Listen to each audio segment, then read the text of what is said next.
Senator Susan Pha is focusing on two pieces of legislation this year that she says will help young people not only in her district, but all over the state.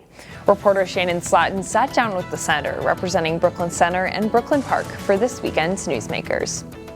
So this year is big for making sure that young people have a voice when it comes to cannabis policy.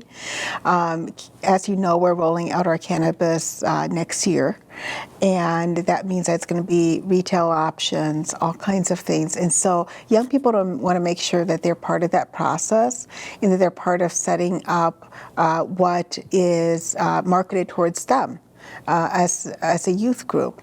So one of our legislation is going to address labeling and making sure that those labeling do not target young people. Sure. They don't look like candy packages. The other one is making sure that young people are on our Cannabis Advisory Council. All right. So this is something you've heard from youth about. It is. So they want to have a voice when it comes to the policies. And so being on the Cannabis Advisory Council gives them that voice. So we're hoping to get 2 seats on the council that would be specifically dedicated to young people ages 18 to 25. All right, that would be exciting.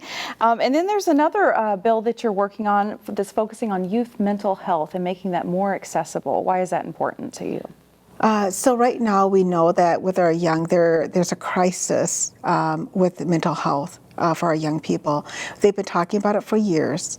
And what are we doing to really make mental health more therapy and counseling more accessible to young people?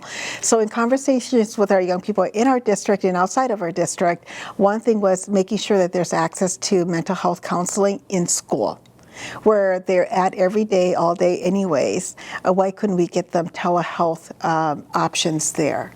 Sure. So it will be, they'll go to school and then be able to tap into a counselor, even if there's not a counselor in the building. Correct. So they just have to, their parents, this will be a decision between a young person and their parent, giving permission for them to be able to access telehealth, mental health services. And it's something that the staff there at the school could connect them to on an iPad or a computer to meet with an actual mental health counselor in profession and start that session in school.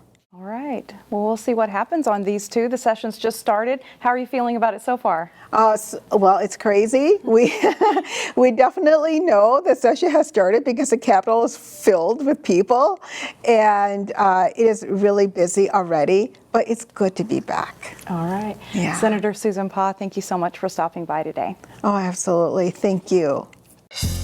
Find more local news stories at ccxmedia.org and follow us on social media.